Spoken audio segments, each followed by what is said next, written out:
സഹോദരങ്ങളെ, ഈ 6 കൽപ്പനകളുടെ ലംഘനം അത് സഹോദര സ്നേഹബന്ധത്തിന്റെ ബലിപീഠം തകർക്കുന്നതാണ്. നിനക്ക് ആരോടെങ്കിലും വരുമ്പോൾ വിദ്വേഷ വൈരാഗ്യം ഉണ്ടെങ്കിൽ ഇന്ന് നീ ക്ഷമിക്കണം. ആരെങ്കിലും നീ വേദനിപ്പിച്ചിട്ടുണ്ടെങ്കിൽ നീ ക്ഷമ ചോദിക്കണം. എഫേസ്യസ് 4:26 എഫേസ്യസ് 4:26 കോപിക്കാം, എന്നാൽ പാപം ചെയ്യരുത്. സൂര്യൻ അസ്തമിക്കും മുമ്പ് അനുരഞ്ജനപ്പെടുക. സാത്താന് നിങ്ങൾ അവസരം കൊടുക്കരുത്. വഴക്കിടുകയാണെങ്കിൽ രാവിലെ വഴക്കിടണം, ഉച്ചയ്ക്ക് ശേഷം വഴക്കിടരുത്. കാരണം എന്താ? ഉച്ചയ്ക്ക് ശേഷം വഴക്കിട്ടാലും നോക്കാനും തട്ടാനും മുട്ടാനും സമയം ഉണ്ടാവില്ല, അല്ലേ? കല്യാണം കഴിഞ്ഞതാണ്, രാവിലെ വഴക്കിടി പോകുമ്പോൾ ഭാര്യനൊരു തട്ട് കെട്ട്, തിരിച്ചും ഒരു തട്ട് നോട്ടം, അല്ലേ? സന്ധ്യ ആകുമ്പോഴേക്കും ചേട്ടനും ചേച്ചി ഓക്കെ. സന്ധ്യക്ക് വഴക്കിട്ടാൽ നിങ്ങൾക്ക് തട്ടാൻ മുട്ടാനും സമയമുണ്ടോ? ഇല്ലല്ലോ.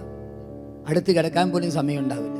ചേട്ടത്തി അടുത്ത മുറിയിൽ, ചേട്ടൻ ബെഡ്റൂമിൽ, അല്ലെങ്കിൽ ചേട്ടൻ കട്ടിലിൽ, ചേട്ടത്തി തറ, അല്ലേ? അതുകൂടെ പറഞ്ഞ് വഴക്കുണ്ടാക്കുകയാണെങ്കിൽ രാവിലെ വഴക്കുണ്ടാക്കാൻ. Praise the Lord. അതാണ് അതിൻ്റെ അർത്ഥം. കോപിക്കാം, എന്നാൽ പാപം ചെയ്യരുത്. സൂര്യൻ അസ്തമിക്കുന്നതിന് മുൻപേ അനുരഞ്ജനപ്പെടണം, അല്ലേ? ചേട്ടനെ വഴക്കിട്ടാൽ ചേട്ടത്തി അങ്ങോട്ട് തിരിഞ്ഞു കിടക്കും. ചേട്ടി വല്ലതും നടക്കുമോ? ഒന്നും നടക്കില്ല. നടക്കുമോ? വല്ലതും നടക്കുക? അവിടെ കുഞ്ഞുങ്ങൾ എനിക്കോ? പറ പറ. കല്യാണത്തിന് ഇത്തിരി നാണം ഉണ്ടായില്ല. അപ്പോൾ ഈ ഓൾഡ് പീസിന് ഇപ്പോഴാണ് നാണം വന്നത്. ഈ നേരം വരെ ഈ ഓൾഡ് പീസിന് ഒരു നാണം ഉണ്ടായിട്ടില്ല, അല്ലേ? അതേന്ന് സംഭവിച്ച് അസുഖം രാവിലെ വഴക്കിട്ടെങ്കിലും തട്ടിമുട്ടിയ സംഗതി ഓക്കെ ആവും, കിടക്കാൻ നേരം വഴിക്കും, അല്ലേ? ഓക്കെ. എഫേസ്യസ് 4:32 ദൈവം ക്രിസ്തു വഴി നിങ്ങളോട് ക്ഷമിച്ചതുപോലെ നിങ്ങൾ പരസ്പരം ക്ഷമിക്കുക. ദൈവം ക്രിസ്തു വഴി എങ്ങനെ ക്ഷമിച്ച്? സ്വർഗം വിട്ട് ദൈവം ക്രിസ്തുവായിട്ട് ഇറങ്ങി വന്ന് നമ്മളോട് ക്ഷമിച്ചു. ദൈവത്തിൻ്റെ ക്ഷമ ഇറങ്ങി വന്നുകൊണ്ടുള്ള ക്ഷമയാണ്. കൊളോസ്യസ്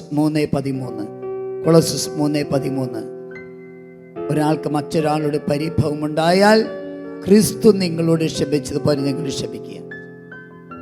ക്രിസ്തു ക്ഷമിച്ച്. ക്രിസ്തു എങ്ങനെയാണ് ക്ഷമിച്ചേ? ലൂക്ക 23:34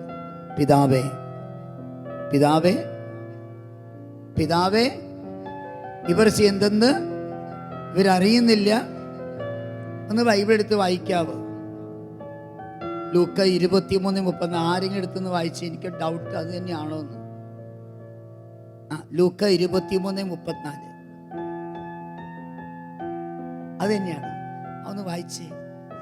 പിതാവേ ഇവരോട് ക്ഷമിക്കണം, ഇവരറിയുന്നില്ല. നോക്ക്.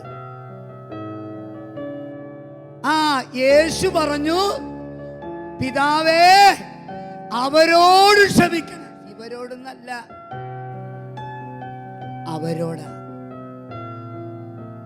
അപ്പൊ മനസ്സിലായോ? എൻ്റെ അടുത്ത് വെല്ലുവിളിച്ചവനല്ലേ താടിക്കാരാ? അതിന്റെ അർത്ഥം എന്താണെന്നറിയോ? യേശുവിൻ്റെ ക്ഷമ ലോകം മുഴുവനോടുള്ള ക്ഷമയാണ്. അതുകൊണ്ടാണ് പറഞ്ഞത് നീ അവരോട് ക്ഷമിക്കണം. Praise the Lord. യേശുവിൻ്റെ ക്ഷമ കുരിശേ കിടന്നുള്ള ക്ഷമയാണ്.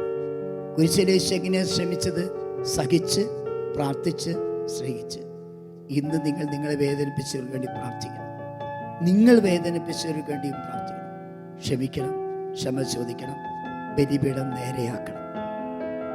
2 ബലിപീഠം നേരെയാക്കണം. ദൈവമായുള്ള ബലിപീഠവും സഹോദരങ്ങളുമായുള്ള ബലിപീഠം ഇന്ന് നേരെയാക്കിയിരിക്കണം. 10 കൽപ്പനകളിൽ 9 ബലിപീഠം തകർക്കുന്നതാണ്. 2 കരം ഉയർത്തിപ്പിടിച്ച് എല്ലാം മറന്ന് ഇട്ടിവെട്ടുന്ന ശബ്ദത്തിൽ ഒന്ന് ശ്രദ്ധിച്ചേ.